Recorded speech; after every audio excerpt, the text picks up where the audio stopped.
Hi friends, welcome to my new Ask Me series.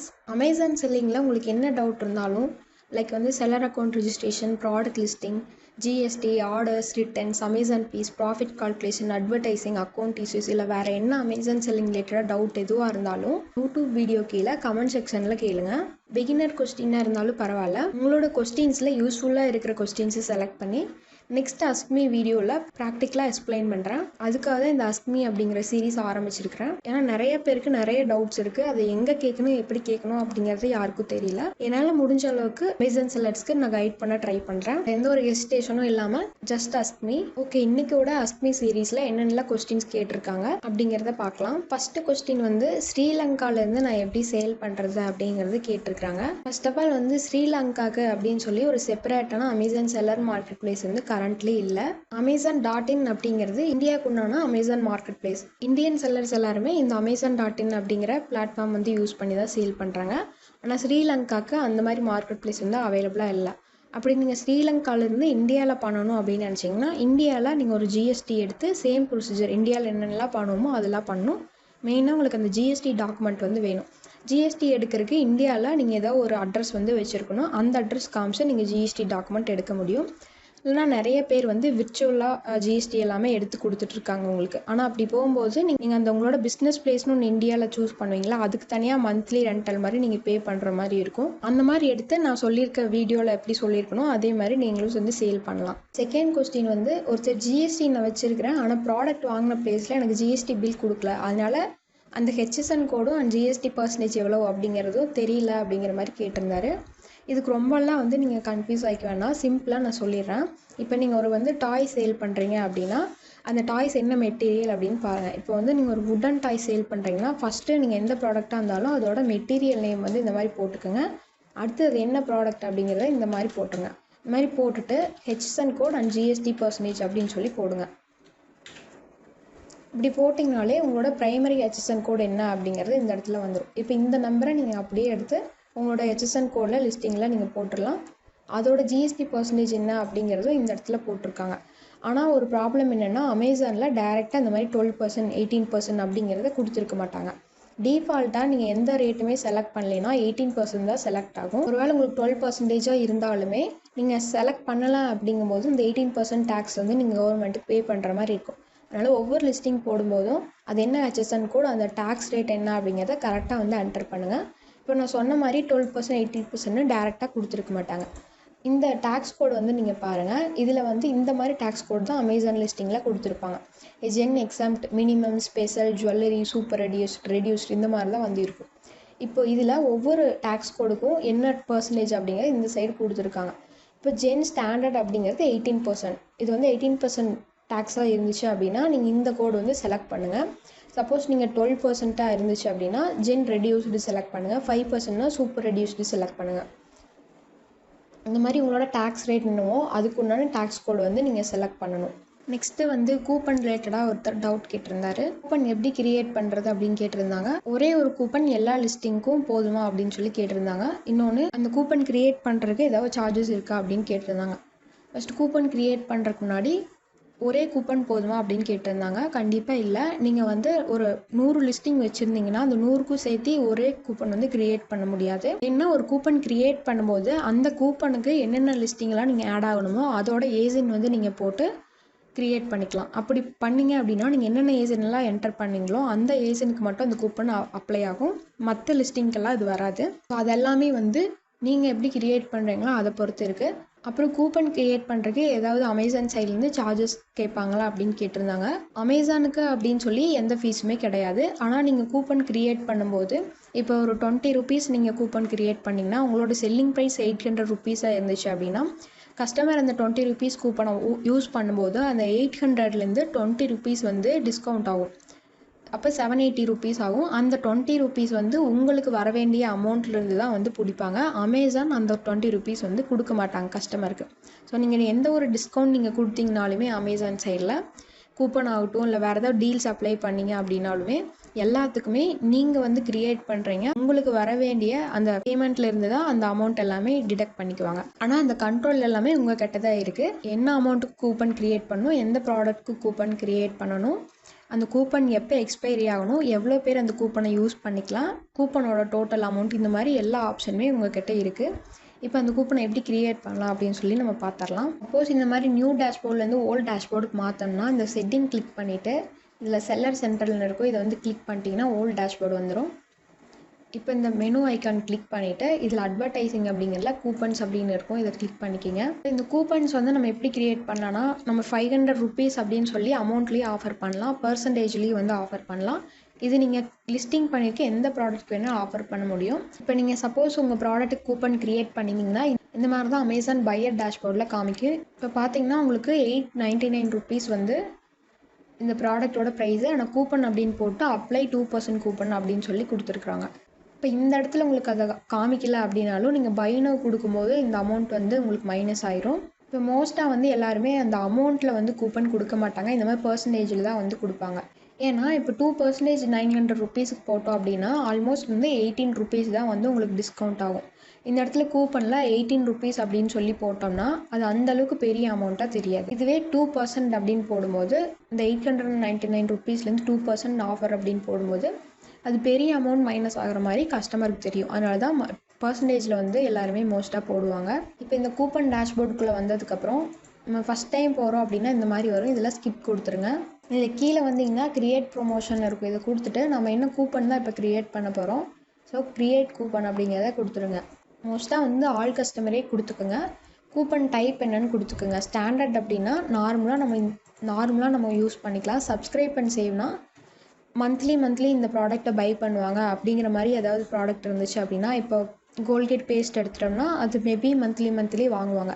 இப்போ subscribe and save கொடுக்கும்போது ரிப்பீட்டடாக அதே ப்ராடக்ட்டை பை பண்ணுறதுக்கு வருவாங்க, அதுக்காக இந்த ஆப்ஷன் யூஸ் பண்ணுவாங்க. மோஸ்ட்டாக நம்ம ஜென்ரலான ப்ராடக்ட் எல்லாத்துக்கும் ஸ்டாண்டர்டு தான் யூஸ் பண்ணுவோம். இப்போ கீழே வந்து செலக்ட் ப்ராடக்ட்ஸ் அப்படின்னு இருக்குது, இதில் ப்ராடக்ட் நேமோ இல்லை ஏசினோ வந்து டைப் பண்ணுங்கள். இந்த மாதிரி ஏசின் நம்பர் அண்ட் ப்ராடக்ட் நேம் எல்லாமே காமிக்கும். எந்த ப்ராடக்ட்டுக்கு நீங்கள் கூப்பன் க்ரியேட் பண்ணுமோ அதை செலக்ட் பண்ணிவிட்டு மேலே போனீங்கன்னா கண்டினியூ அப்படிங்கிறதுக்கு இதை வந்து கொடுத்துக்கோங்க.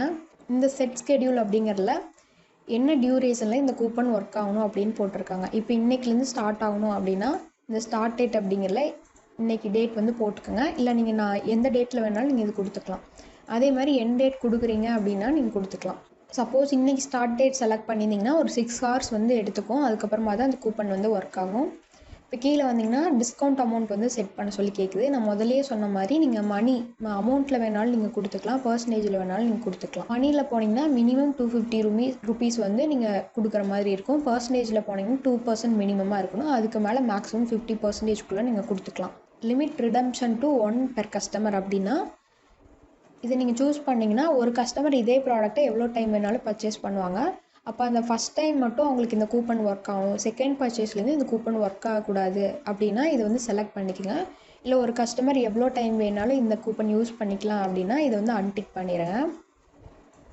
செட் பட்ஜெட் அப்படின்னு சொல்லியிருக்கோம். இந்த பட்ஜெட் எதுக்காக அப்படின்னா இப்போ நம்ம வந்து கூப்பன் கொடுத்துட்டோம், அதுக்கு உண்டான டேட்டும் வந்து கொடுத்துட்டோம், என் டேட்டும் கொடுத்துட்டோம். அப்போ அந்த டேட்குள்ளே எவ்வளோ அமௌண்ட் வேணாலும் நம்மளுக்கு போகலாம், எவ்வளோ சேல்ஸ் வேணாலும் நடக்கலாம், எவ்வளோ பேர் வேணாலும் அந்த கூப்பன் யூஸ் பண்ணுவாங்க.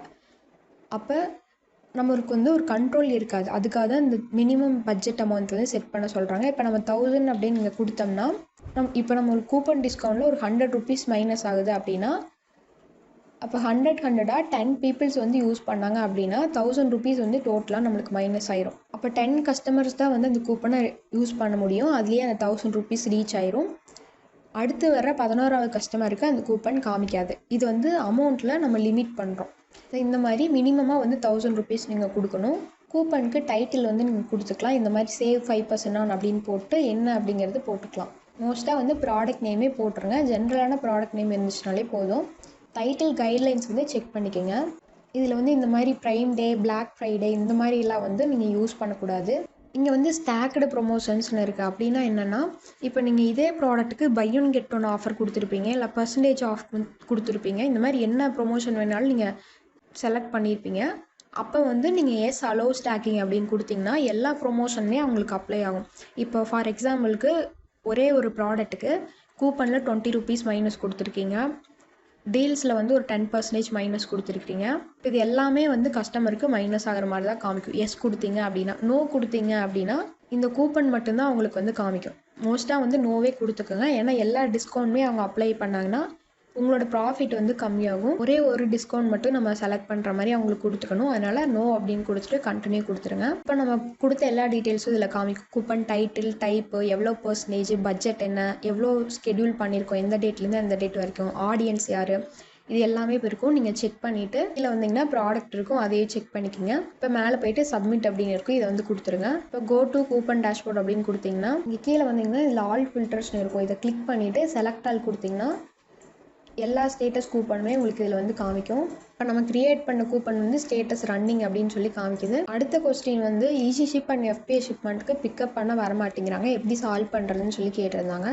இது எல்லா செல்லர்ஸுமே ஃபேஸ் பண்ணுற ஒரு விஷயம். நியூ செல்லர் மட்டும் இல்லை, ஆல்ரெடி ஒரு 2 இயர்ஸாக 3 இயர்ஸாக சேல் பண்ணிகிட்டு இருக்க எல்லா அமேசான் செல்லர்ஸுமே இந்த ப்ராப்ளம் வந்து ஃபேஸ் பண்ணுவாங்க. நீங்கள் யாரை வேணாலும் கேட்டு பார்க்கலாம். என்ன பிரச்சனை அப்படின்னா டைரெக்டாக அமேசான் வந்து நம்மளுக்கு அந்த கொரியர் எடுக்க வரவங்களோட நம்பர் வந்து கொடுக்க மாட்டாங்க.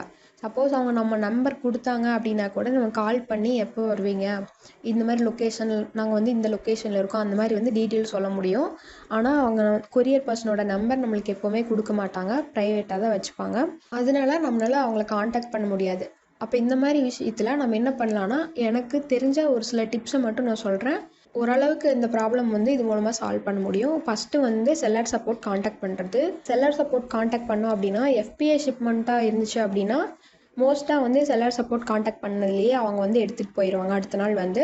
ஆனால் ஈஸி ஷிப்புக்கு செல்லர் சப்போர்ட்டே காண்டாக்ட் பண்ணாலுமே அவங்க வர்றது வந்து கொஞ்சம் கஷ்டம்தான். இதுக்கு இன்னொரு ஆப்ஷன் இருக்குது. என்னென்னா, நான் வந்து இதை பர்சனலாக ஃபாலோ பண்ணால் என்னோடய பையர் அக்கௌண்ட்லேருந்து ஏதாவது ஒரு ப்ராடக்டை நான் ஆர்டர் போட்டுருவேன். ஆர்டர் போட்டுட்டு அந்த பார்சலை கொடுக்குறக்கு ஒருத்தவங்க வந்து வருவாங்க. அந்த கொரியர் பர்சனோட நம்பரை நம்ம சேவ் பண்ணி வச்சுக்கணும். அவங்கக்கிட்ட நம்ம இந்த மாதிரி கேட்கலாம், உங்களோட ஆஃபீஸ் எங்கே இருக்குது அப்படின்னு சொல்லி கேட்கலாம். ஆர்டர் பிக்கப்புக்கும் நீங்கள் தான் வருவீங்களா, நான் வந்து இந்த மாதிரி அமேசானில் சேல் பண்ணிகிட்ருக்கேன், ஆர்டர் எடுக்கிறதுக்கும் நீங்கள் தான் வருவீங்களா அப்படின்னு சொல்லி நம்ம கேட்கலாம். ரெண்டும் சேம் பர்சனாக இருந்துச்சு அப்படின்னா அதே நம்பருக்கு நீங்கள் நெக்ஸ்ட் டைம் வந்து கூப்பிடலாம். வேறு பர்சனாக இருந்தாங்க அப்படின்னா அவங்களோட ஆஃபீஸ் அட்ரஸ் நீங்கள் கேட்டுட்டு ஃபஸ்ட் டைம் மட்டும் நீங்கள் டேரெக்டாக அவங்க ஆஃபீஸ்க்கு போய் ப்ராடக்ட்டை கொடுத்துட்டு அவங்களோட கான்டாக்ட் நம்பர் நீங்கள் வாங்கிட்டு வந்துடுங்க. இதை இப்படி தான் சால்வ் பண்ண முடியும். ஏன்னா நம்மளுக்கு கொரியர் பர்சனோட நம்பர் அமேசான்லேருந்து கொடுக்க மாட்டாங்க, வேறு ஆப்ஷன் கிடையாது நம்மளுக்கு.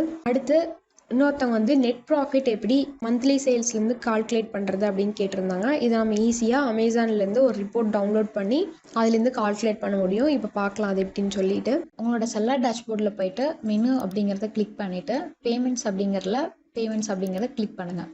இதில் வந்து லாஸ்ட்டாக ரிப்போர்ட்ஸ் ரெபாசிட்ரின்னு இருக்கும், இதை கிளிக் பண்ணிக்கோங்க. இந்த இடத்துல அக்கௌண்ட் டைப் அப்படிங்கிறதுல ஆல் அப்படின்னு கொடுத்துக்கோங்க. இது எதுக்காகனா நம்ம வந்து கேஷ் ஆன் டெலிவரி பேமெண்ட்டையும் செக் பண்ணணும். நம்மளுக்கு வந்து எலக்ட்ரானிக் ட்ரான்சாக்ஷன் அப்படின்னா UPI மூலமாக கிரெடிட் கார்டு, நெட் பேங்கிங் அந்த மாதிரி ஏதாவது பே பண்ணியிருப்பாங்க, அந்த பேமெண்ட்டையும் நம்ம வந்து பார்க்கணும். ஸோ ஆல் அப்படின்னு கொடுத்துட்டு ரிப்போர்ட் டைப் அப்படிங்கிறதுல ட்ரான்சாக்ஷன் அப்படிங்கிறத கொடுத்துருங்க. ரிப்போர்ட்டிங் டேட் ரேஞ்ச் அப்படிங்கிறதுல மந்த் அப்படின்னு கொடுத்தீங்க அப்படின்னா ஒரு பர்டிகுலர் மந்த்துக்கு என்ன அப்படிங்கிறது நீங்கள் பார்த்துக்கலாம். கஸ்டம் டேட் ரேஞ்ச் கொடுத்தீங்கன்னா இந்த டேட்லேருந்து இந்த டேட் வரைக்கும் அப்படின்னு சொல்லி பார்த்துக்கலாம். ஸோ நம்ம வந்து இன்றைக்கி மந்த் பேஸ் பண்ணி எப்படி பார்க்கலான்னு சொல்லி பார்க்கலாம். அதனால் நான் மந்த்து கிளிக் பண்ணிவிட்டு எனக்கு எந்த மந்தோட ப்ராஃபிட் ட்ரான்சாக்ஷன் டீட்டெயில்ஸ் வேணுமோ அதை வந்து நான் டவுன்லோட் பண்ணிக்கிறேன். நீங்களும் மந்த் அண்ட் இயர் செலக்ட் பண்ணிவிட்டு ரெக்வெஸ்ட் ரிப்போர்ட் அப்படிங்கிறத கிளிக் பண்ணுங்கள். கீழே வந்தீங்க அப்படின்னா இந்த இடத்துல உங்களுக்கு வந்து லோட் ஆகிட்டு இருக்கும், இன் ப்ரோக்ரஸ் அப்படின்னு இருக்கும். ஒரு 2 மினிட்ஸ் கழிச்சு இது ரிஃப்ரெஷ் பண்ணிங்க அப்படின்னா உங்களுக்கு இந்த மாதிரி டவுன்லோட் CSV அப்படிங்கிற ஆப்ஷன் காமிக்கும். தென் டவுன்லோட் CSV அப்படிங்கிறத கொடுத்துட்டு டவுன்லோட் பண்ணிக்கோங்க ஃபைலை. இந்த ஃபைலை ஓப்பன் பண்ணிவிட்டு இந்த மேலே வந்து ஃபுல்லாக செலக்ட் பண்ணுற ஆப்ஷன் இருக்கும், அதை கிளிக் பண்ணி காப்பி கொடுத்துக்கோங்க. ஹோம் ப்ரௌசரில் போய்ட்டு sheet.new அப்படின்னு சொல்லி போடுங்க. அகெயின் இந்த மேலே இதில் வச்சுட்டு எம்டி பாக்ஸில் வச்சுட்டு பேஸ்ட் கொடுத்துட்டிங்கன்னா இதில் பேஸ்ட் ஆகிக்கும். இது எதுக்கானா உங்களுக்கு வந்து இந்த மாதிரி ஸ்ப்ரெட்ஷீட்டில் ஒர்க் பண்ணும்போது ரொம்ப ஈஸியாக இருக்கும், அதனால தான் அதுலேருந்து இதில் காப்பி பண்ணேன். இப்போ நம்மளுக்கு இந்த ஃபஸ்ட்டே இருக்கக்கூடிய இந்த 11 ரோ வந்து நம்மளுக்கு தேவையில்லை, அதனால செலக்ட் பண்ணிட்டு டெலிட் ரோஸ் கொடுத்துட்டு இந்த டேட், டைம், செட்டில்மெண்ட் ஐடி, அதாவது இந்த ஃபஸ்ட் ரோ மட்டும் நம்ம செலக்ட் பண்ணி ஹைலைட் பண்ணிக்கலாம். அப்போ வந்து நம்மளுக்கு இது கொஞ்சம் டிஃப்ரெண்ட்டாக தெரியாதுக்காக நம்ம இன்னொரு நியூ ஷீட் இங்கே ஆட் ஷீட் கொடுத்துட்டு ஓப்பன் பண்ணிவிட்டு இதில் வந்து நிறையா இருக்கும், அதெல்லாம் நம்மளுக்கு தேவையில்லை. நம்மளுக்கு தேவையான இந்த ஆர்டர் ஐடி மட்டும் இப்படி செலக்ட் பண்ணி காப்பி கொடுத்துட்டு இன்னொரு ஷீட்டில் போய்ட்டு இதை செலக்ட் பண்ணி இந்த ரோ செலக்ட் பண்ணிட்டு பேஸ்ட் கொடுத்துட்டிங்கன்னா இந்த ஆர்டர் ஐடி வந்து பேஸ்ட் ஆகிக்கும். நெக்ஸ்ட் வந்து நம்மளுக்கு பேமெண்ட் லாஸ்ட்டாக வந்து இந்த ஒரு ஆர்டர் ஐடிக்கு நம்மளுக்கு எவ்வளோ ரிசீவ் ஆகிருக்கு, ட்ரான்சாக்ஷன் ஆகிருக்கு நம்ம அக்கௌண்ட்டுக்கு அப்படின்னு சொல்லி வேணும்.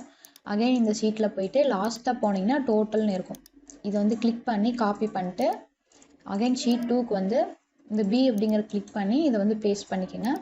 இப்போ வந்து இதை நம்ம பைவட் டேபிளாக கன்வெர்ட் பண்ண போகிறோம். அதுக்கு வந்து இந்த 2 இதையும் வந்து செலக்ட் பண்ணிக்கோங்க, A and B. இதை வந்து செலக்ட் பண்ணிவிட்டு இன்செர்ட் அப்படிங்கிறதுல போய்ட்டு இங்கே வந்து பைவட் டேபிள் அப்படின்னு இருக்கும், இதை வந்து கொடுத்துருங்க. இங்கே நியூ ஷீட்டா எக்ஸிஸ்டிங் ஷீட்டான்னு கேட்கும். நியூ ஷீட் கொடுத்துட்டு கிரியேட் கொடுத்துட்டிங்கன்னா இன்னொரு பைவட் டேபிள்னு ஒரு ஷீட் வந்து கிரியேட் ஆகிக்கும். நம்ம என்ன பண்ணணும்னா இந்த ரோ அப்படிங்கிறதுல ஆடு கொடுத்துட்டு ஆர்டர் ஐடி அப்படின்னு சொல்லி கொடுங்க.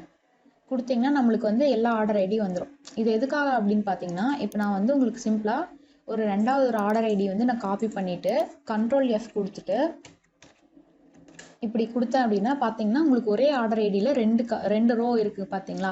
இந்த மாதிரி நம்மளுக்கு வந்து 2 ஆர்டர் ஐடி வரங்காட்டி ஒன்றில் வந்து நம்மளுக்கு பேமெண்ட் ரிசீவ் ஆகிருக்கு, இன்னொன்றில் பார்த்தீங்கன்னா -118 இருக்குங்களா. இது எதனால அப்படின்னு பார்த்தீங்கன்னா இந்த ஷீட் 1ல் போனீங்கன்னா உங்களுக்கு டீட்டெயில்ஸ் தெரியும். இது எதுக்காக இந்த பேமெண்ட் கலெக்ட் பண்ணியிருக்காங்கன்னா இந்த ஈஸி ஷிப் வெயிட் ஹேண்ட்லிங் ஃபீஸ்க்கு டிஸ்கிரிப்ஷன் அப்படிங்கிற பார்த்தீங்கன்னா தெரியும் உங்களுக்கு.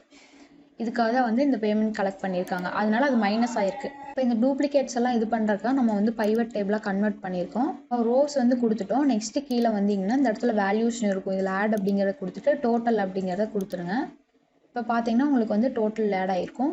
இதில் வந்து எந்த மாதிரி வந்திருக்குன்னா, இப்போ ஒரு ஆர்டர் ஐடிக்கு நம்மளுக்கு மைனஸ்லேயும் இருந்துச்சு ப்ளஸ்லேயும் இருந்துச்சு. ஸோ அந்த மைனஸ் வந்து மைனஸ் பண்ணிட்டு டோட்டலாக உங்களுக்கு எவ்வளோ ரிசீவ் ஆகும் அப்படிங்கிறது இந்த ஆர்டர் ஐடி அப்படிங்கிறதுக்கு நேராக வந்து போட்டிருப்பாங்க. இந்த ஒவ்வொரு ஆர்டர் ஐடிக்கும் வந்து நேராக எவ்வளோ ரிசீவ் ஆகிருக்கு அப்படிங்கிறது நீங்கள் பார்த்துக்கலாம் உங்கள் பேங்க்குக்கு.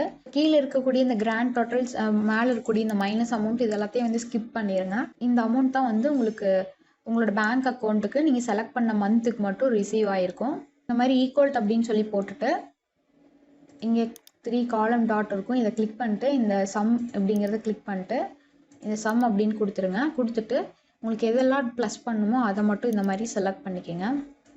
ஃபஸ்ட் ரோ விட்டுடலாம், லாஸ்ட்டாக இருக்கக்கூடிய கிராண்ட் டோட்டலை விட்டுட்டு மற்ற எல்லாத்தையும் செலக்ட் பண்ணி இந்த மாதிரி பண்ணோம் அப்படின்னா நம்மளுக்கு ஃபைனலாக வந்து 8400 and சம்திங் வந்து நம்மளுக்கு ரிசீவ் ஆகிருக்கு. ஸோ இந்த அமௌண்ட்டில் இருந்துட்டு நீங்கள் வந்து உங்களுக்கு எவ்வளோ ப்ராடக்டை பர்ச்சேஸ் பண்ணுறதுக்கான காஸ்ட்டு ப்ளஸ் வந்து ஜிஎஸ்டி எவ்வளோ இருக்கோ அதை வந்து இதுலேருந்து நீங்கள் மைனஸ் பண்ணிட்டீங்கன்னா அதுதான் வந்து டோட்டலாக உங்கள் மந்த்துக்கு ரிசீவ் ஆன ப்ராஃபிட் அமௌண்ட்டு. இன்னும் டீட்டெயிலாக பார்க்கணும் அப்படின்னா அந்த ஷீட் 1ல் போனீங்கன்னா என்ன டீட்டெயிலாக வந்து ஃபுல்லாக டீட்டெயிலாக கொடுத்துருப்பாங்க. அது டிஸ்கிரிப்ஷன் அப்படிங்கிறதுல எதுக்காக இந்த பீஸ் எடுத்திருக்காங்க அப்படின்னு சொல்லி போட்டிருப்பாங்க. இன்னும் இந்த மாதிரி ஸ்க்ரோல் பண்ணிட்டு வந்தீங்க அப்படின்னா இந்த மாதிரி எல்லாத்தையுமே நீங்கள் டீட்டெயிலாக வந்து ஃபுல்லாக பார்த்துக்கலாம். இது அடுத்த கொஸ்டின் வந்து எல்லா வேரியேஷன்ஸ் அண்ட் ப்ராடக்ட்க்கும் எக்ஸ்டர்டேலேருந்து பை பாக்ஸ் வரல அப்படின்னு சொல்லி கேட்டிருக்காங்க. இந்த மாதிரி buy box and add to cart வராதுக்கு மெயினான ரீசன் என்ன அப்படின்னு பார்த்தீங்கன்னா உங்களோட லிஸ்டிங் குவாலிட்டி இஷ்யூவாக இருக்கும். இப்போ சப்போஸ் நீங்கள் ப்ராடக்ட் ஏ ஒன்று லிஸ்ட் பண்ணியிருக்கீங்க, ப்ராடக்ட் பின்னு ஒன்று இருக்குது. அந்த ப்ராடக்ட் ஏலாம் நல்லா சேல்ஸ் ஆகிட்டு இருக்கு, ஆனால் ப்ராடக்ட் பி வந்து நிறைய ரிட்டர்ன்ஸ் வருது அப்படிங்கும்போது அந்த ப்ராடக்ட் பியோட அந்த பெர்ஃபார்மன்ஸ் வந்து ப்ராடக்ட் ஏவையும் அஃபெக்ட் பண்ணும். அதனால உங்களுக்கு வந்து கொஞ்சம் கொஞ்சமாக சேல்ஸ் வந்து ட்ராப் ஆக ஆரம்பிக்கும். ஸோ நீங்கள் எந்த ப்ராடக்ட் சேல் பண்ணிங்கனாலும் எல்லா ப்ராடக்ட்டோட லிஸ்டிங் குவாலிட்டியும் மெயினாக செக் பண்ணுங்கள். நிறைய ரிட்டர்ன்ஸ் வராமல் பார்த்துக்கோங்க. கஸ்டமர் நிறைய நெகட்டிவ் ஃபீட்பேக்ஸ் கொடுக்காமல் இருக்கிறதுக்கு பார்த்துக்கோங்க. எல்லா கொரியர்ஸையும் கரெக்டாக அந்த பிக்கப் டைமில் வந்து நீங்கள் அதுக்கு முன்னாடியே வந்து அவங்களுக்கு டிஸ்பேச் பண்ண பாருங்கள். அமேசானோட பாலிசி எதுவும் வயலேட் ஆகாத மாதிரி பார்த்துக்கோங்க.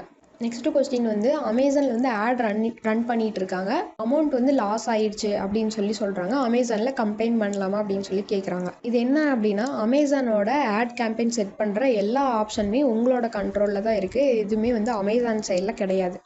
அப்போ இந்த ப்ராப்ளம் வந்து அவங்க சைடு நம்ம சொன்னோம் அப்படின்னாலும் இந்த கம்ப்ளைண்ட் அவங்க எடுத்துக்க மாட்டாங்க, ஏன்னா கண்ட்ரோல் எல்லாமே உங்ககிட்ட இருக்குது. அப்போ இந்த கேம்பெயின் ரன் பண்ணுறது ப்ராஃபிட்டாக இல்லை அப்படின்னாலோ இல்லை கேம்பெயின் வந்து உங்களோட நாலேஜ் இல்லாமல் ரன் ஆகிட்டு இருந்துச்சு அப்படின்னாலோ இம்மிடியேட்டாக அந்த கேம்பெயின் வந்து ஸ்டாப் பண்ணிடுங்க. ஆல்ரெடி போன அமௌண்ட்டை நம்ம திருப்பி வாங்க முடியாது. ஒன்ஸ் அந்த ஆட் ரன் பண்ணிட்டாங்க அப்படின்னா அதுக்குண்டான அமௌண்ட் அவங்க எடுக்க தான் செய்வாங்க, அந்த அமௌண்ட் ரீஃபண்ட்லாம் பண்ண மாட்டாங்க. உங்களோட நாலேஜ் இல்லாமல் எதுவுமே ரன் ஆகாமல் பார்த்துக்குங்க. கேம்பெயின் வந்து ப்ராஃபிட்டபிளாக ரன் பண்ணுங்கள். அதுவும் இல்லாமல் நம்ம எடுத்தோன்னே ஒரு கேம்பெயின் ப்ராஃபிட்டபிளாக தான் ரன் ஆகுது அப்படின்னு சொல்ல முடியாது. எந்த ஒரு கேம்பெயின் ஆரம்பிச்சிங்கனாலும் கேம்பெயினாக ப்ராஃபிட்டபிளாக மாற்றுறதுக்கு 1 month ஆச்சும் அட்லீஸ்ட் வந்து டைம் எடுத்துக்கும். அது வரைக்கும் நீங்கள் ஆப்டிமைசேஷன் பண்ணிகிட்டே இருக்கணும். அடுத்த கொஸ்டின் பார்த்தீங்கன்னா அமேசானில் ப்ராடக்ட் லிஸ்டிங் இன்ஆக்டிவ் அப்படின்னு சொல்லி வருது, அதை எப்படி ஆக்டிவாக மாற்றுறது அப்படின்னு கேட்டிருந்தாங்க. மெனு கிளிக் பண்ணிவிட்டு இன்வென்ட்ரி அப்படிங்கிறதுல மேனேஜ் ஆல் இன்வென்ட்ரிக்குள்ளே வாங்க. இப்போ இந்த இடத்துல வந்தீங்க அப்படின்னா நீங்கள் போட்டிருக்கக்கூடிய எல்லா லிஸ்டிங்குமே உங்களுக்கு இதில் வந்து காமிக்கும். இந்த ப்ராடக்ட் என்ன ஆக்டிவில் இருக்கா இன்ஆக்டிவில் இருக்கா எல்லாமே வந்து உங்களுக்கு தெரியும். வேரியேஷனாக இல்லை சிங்கிள் ப்ராடக்டாக ஃபுல் டீட்டெயில்ஸ் வந்து இதில் இருக்கும். நீங்கள் க்ரியேட் பண்ணியிருக்கிற டேட் முதற்கொண்டு எல்லாமே இதில் இருக்கும். இப்போதைக்கு வந்து என்னோடய லிஸ்டிங்கில் எரர் இல்லாதங்காட்டி அது உங்களுக்கு எப்படி சொல்கிறேன்னு தெரில. ஸோ நான் வந்து ஒரு ஸ்க்ரீன்ஷாட் மாதிரி நெட்லேருந்து எடுத்து வச்சுருக்கிறேன். உங்களுக்கு மோஸ்ட்டாக இந்த மாதிரி இஷ்யூ தான் வந்து வரும் லிஸ்டிங்கில். ஃபஸ்ட்டு வந்து ஃபிக்ஸ் லிஸ்டிங் சப்ரஷன், இந்த மாதிரி சர்ச் சப்ரஷன் சொல்லி ஒரு எரர் வரும். இது எதனால் அப்படின்னு சொல்லிட்டு நீங்கள் இந்த ஃபிக்ஸ் லிஸ்டிங் சப்ரஷன் அப்படிங்கிற கிளிக் பண்ணிங்க அப்படின்னாலே இந்த ரைட் சைடில் வந்து ஒரு பாப்அப் மாதிரி ஓப்பன் ஆகும். இதில் வந்து என்ன ரீசன்னு போட்டிருப்பாங்க. இங்கே பார்த்தீங்க அப்படின்னா update the main image to meet listing guidelines அப்படின்னு போட்டு your main product image must have a pure white background, submit a compliant image to make your listing visible again. இப்போ என்ன சொல்கிறாங்கன்னா, இந்த ப்ராடக்ட்டை பாருங்கள், இந்த ப்ராடக்ட்டோட பேக்ரவுண்டில் பியூர் ஒயிட் பேக்ரவுண்ட் கிடையாது, அதனால இது வந்து சர்ச் சப்ரஷன் ஆயிருக்கு. ஸோ இதுக்கோட ரீசனை கரெக்டாக பார்த்துட்டு இந்த ப்ராடக்டோட இமேஜை அகைன் நீங்கள் ஒயிட் பேக்ரவுண்டில் மாற்றி அப்லோட் பண்ணிட்டீங்க அப்படின்னா ஆட்டோமேட்டிக்காக 1 டேக்குள்ளே இந்த ப்ராப்ளம் வந்து சால்வ் ஆயிடும். நெக்ஸ்ட்டு பார்த்தீங்கன்னா இந்த மாதிரி இன்ஆக்டிவ்னு போட்டு ரிவ்யூ பிளாக்ட் ரீசன் அப்படின்னு சொல்லி இருக்கும். இதுக்கு வந்து நிறைய ரீசன்ஸ் இருக்குது. பர்டிகுலராக இந்த ரீசன் தான் அப்படின்னு சொல்லி நம்ம சொல்ல முடியாது. அந்த இன்டெலெக்சுவல் ப்ராப்பர்ட்டி வயலேஷனாக தான் இருக்கும் அதிகபட்சம். இல்லை அப்படின்னா கேட்டகரி அப்ரூவல் வாங்குற மாதிரி இருக்கும். ஃபஸ்ட்டு இந்த ரிவ்யூ பிளாக்ட் ரீசன் அப்படிங்கிறது கொடுங்க. இதே மாதிரி அகைன் உங்களுக்கு இந்த பாப்அப் ஓப்பன் ஆகும். இல்லை அப்படின்னா நம்ம முதல்லயே பார்த்து இந்த அக்கௌண்ட் ஹெல்த் மேனேஜ் பேஜுக்கு வந்து வந்துடும். ஸோ இதில் உங்களுக்கு ரீசன் இருக்கும், எப்படி சால்வ் பண்ணும் அப்படிங்கிற அந்த நெக்ஸ்ட் ஸ்டெப்பில் வந்து அதையும் வந்து போட்டிருப்பாங்க. என்ன இம்பேக்ட் ஆகிருக்கு அப்படிங்கிறது உங்களுக்கு இருக்கும், எல்லாமே இதில் போட்டிருப்பாங்க. சப்போஸ் அந்த பிராண்ட் நேமை நீங்கள் லிஸ்டிங்லேருந்து ரிமூவ் பண்ணிட்டீங்க அப்படின்னா கூட உங்களுக்கு அந்த பிரச்சனை வந்து சால்வ் ஆயிடும். இப்போ சாம்சங் அப்படிங்கிற ஒரு நேமை யூஸ் பண்ணியிருக்கீங்கன்னா இந்த ரீசனில் வந்து இந்த மாதிரி சாம்சங் அப்படிங்கிற பிராண்ட் நேமை நீங்கள் லிஸ்டிங் கண்டென்ட்டில் யூஸ் பண்ணியிருக்கீங்க, இல்லை இமேஜில் யூஸ் பண்ணியிருக்கீங்க அப்படின்னு வரும். அதை பார்த்துட்டு உங்களோட லிஸ்டிங்கை எடிட் பண்ணி அந்த சாம்சங் அப்படிங்கிறத மட்டும் நீங்கள் ரிமூவ் பண்ணிட்டீங்கன்னா உங்களுக்கு இந்த பிரச்சனை வந்து சால்வ் ஆயிரும். இன்னொரு ரீசன் வந்து கேட்டகரி அப்ரூவல் சொல்லியிருந்தேன். கேட்டகரி அப்ரூவல் வந்து மெயினாக எதுக்கெலாம் வரும்னா இந்த டாய்ஸ் ப்ராடக்ட்டுக்கு வரும். டாய்ஸ் கேட்டகரியில் 2 இது இருக்குது, ஆக்டிவிட்டி டாய்ஸு, லேர்னிங் டாய்ஸு. இந்த 2க்குமே வந்து நீங்கள் அப்ரூவல் வாங்குற மாதிரி இருக்கும். இது ஒன்றும் இல்லை, நீங்கள் நார்மலாக எப்படி பிராண்டுக்கு அப்ரூவல் வாங்குவீங்க பிராண்ட் ரெஜிஸ்ட்ரிக்கு, அதே மாதிரி இதுக்கு வந்து பேக்கேஜ் இமேஜெல்லாம் நம்ம சப்மிட் பண்ணி அப்ரூவல் வாங்குற மாதிரி இருக்கும். ஃபுட் ப்ராடக்ட்க்கு மட்டும் FSSAI லைசன்ஸ் இந்த மாதிரி இதில் அப்லோட் பண்ணி வாங்குற மாதிரி இருக்கும். இல்லை அக்ரிகல்ச்சர் ப்ராடக்ட்ஸ் அந்த கெமிக்கல் அந்த மாதிரி போனீங்க அப்படின்னா சேஃப்டி டேட்டா ஷீட் அந்த மாதிரி கொடுக்குற மாதிரி இருக்கும். பேட்டரி ப்ராடக்ட்ஸ் இது எல்லாத்துக்கும் வந்து சேஃப்டி டேட்டா ஷீட் நீங்கள் கொடுக்குற மாதிரி இருக்கும். STS அப்படிங்கிறது வந்து நீங்கள் மேனுஃபேக்சரர் யாரோ அவங்ககிட்ட கேட்டிங்கன்னா அந்த சேஃப்டி டேட்டா ஷீட் உங்களுக்கு கொடுப்பாங்க, அதை வச்சு நீங்கள் அப்ரூவல் வாங்கிக்க முடியும். எல்லா ப்ராடக்ட்டுக்கும் இது வராது, ரொம்ப சென்சிட்டிவான ப்ராடக்ட்ஸ்க்கு மட்டும்தான் வரும். கெமிக்கல் ப்ராடக்ட்ஸு, இல்லை கிட்ஸு யூஸ் பண்ணுற ப்ராடக்ட்ஸு, ஃபுட் ப்ராடக்ட்ஸ் இந்த மாதிரி ப்ராடக்ட்டுக்கு மட்டும்தான் வரும். இன்னொன்று இந்த மாதிரி இன்ஆக்டிவ் அப்படின்னு வரும். இது வந்து ஈஸி தான், இது வந்து ப்ராக்கெட்டில் அவுட் ஆஃப் ஸ்டாக் போட்டிருக்காங்க. ஸோ அப்படின்னா இந்த ப்ராடக்ட் வந்து நீங்கள் ஸ்டாக் வந்து அப்டேட் பண்ணலை அப்படிங்கிற மாதிரி. இப்போ இதில் பார்த்தீங்கன்னா அந்த மாதிரி அவுட் ஆஃப் ஸ்டாக் அப்படின்னு இருக்குது. இதில் ஒன்றும் இல்லை, இது வந்து உங்களுக்கு FBA ப்ராடக்ட் அதனால் இங்கே அப்டேட் பண்ணுற ஆப்ஷன் வந்து காமிக்கல. இது MFN ப்ராடக்ட் இருந்தால் மட்டும் நீங்கள் வந்து ஸ்டாக் இதில் அப்டேட் பண்ணிக்கலாம். இப்போ இந்த ப்ராடக்ட்டில் பார்த்தீங்கன்னா நம்ம ஸ்டாக் அப்டேட் பண்ணுற மாதிரி இருக்குது. இந்த மாதிரி நீங்கள் போட்டுட்டு சேவ் ஆல் கொடுத்தீங்க அப்படின்னா ஸ்டாக் வந்து அப்டேட் ஆயிரும். ஒரு 1 ஹவருக்குள்ளே இது வந்து ஆக்டிவ் ஸ்டேட்டுக்கு வந்துடும். செரெப்ரோ, ஹீலியம் 10 இதெல்லாம் வந்து ப்ரைஸ் அதிகமாக இருக்கும், நான் எப்படி யூஸ் பண்ணணும்னு சொல்லிட்டு. ஸோ ஹீலியம் 10ஓட ப்ரைஸ் பார்த்தீங்க அப்படின்னா ஸ்டார்டர் பிளானே வந்துட்டு $39 இருக்கும். ஸோ அதுக்கே வந்து 3000க்கு மேலே வந்துடும். அண்ட் அதில் வந்து நீங்கள் அதிகமான கீவேர்ட் ரிசர்ச் எல்லாமே பண்ண முடியாது, லிமிட்டடாக கொடுத்துருப்பாங்க. பட் நாங்கள் வந்து உங்களுக்கு இந்த டைமண்ட் பிளானை கம்மி ப்ரைஸ்க்கு கொடுக்குறோம், மந்த்லி 700க்கு மட்டும். இதில் வந்து இந்த டூல்ஸ் எல்லாம் இருக்கக்கூடிய அந்த product research, listing optimisation, keyword research இது எல்லாமே வந்து நீங்கள் யூஸ் பண்ணிக்கலாம். அண்ட் ஆல்சோ வந்து பார்த்தீங்கன்னா இந்த மாதிரி எக்ஸ்டென்ஷனும் வந்து நீங்கள் யூஸ் பண்ணிக்க முடியும். எக்ஸ்டென்ஷனில் கீவேர்ட்ஸ் எக்ஸ்ட்ராக்ட் பண்ண முடியும், ப்ராஃபிட் கால்குலேட் பண்ண முடியும், இந்த பர்டிகுலர் காம்படிட்டரோட இன்வென்ட்ரி லெவல் எப்படி இருக்குன்னு செக் பண்ண முடியும், ரிவ்யூ வந்து உங்களால் அனலைஸ் பண்ண முடியும். இது மாதிரி நிறையா ஆப்ஷன்ஸ் இருக்குது. ஸோ இந்த டூல் வேணும் அப்படின்னு நினச்சிங்கன்னா நம்ம சேனலில் இந்த மாதிரி கமெண்ட் வந்து பின் பண்ணி வச்சுருப்பேன். ஸோ இந்த லிங்க்கை நீங்கள் கிளிக் பண்ணிங்கனாலே போதும், என்னோட வாட்ஸ்அப்புக்கு ரீடைரக்ட் ஆகும். நீங்கள் எந்த டூல் வேணும் அப்படிங்கிறத கேளுங்க. ஸோ இதில் பார்த்தீங்கன்னா helium 10 diamond, ChatGPT + Camera Pro இந்த மாதிரி 3 டூல்ஸ் அவைலபிளாக இருக்குது. இதோட ப்ரைஸும் வந்து நான் கமெண்ட்லேயே போட்டிருப்பேன், செக் பண்ணிவிட்டு எனக்கு வாட்ஸ்அப் பண்ணுங்கள், நான் உங்களுக்கு வந்து டீட்டெயில்ஸ் சொல்கிறேன்.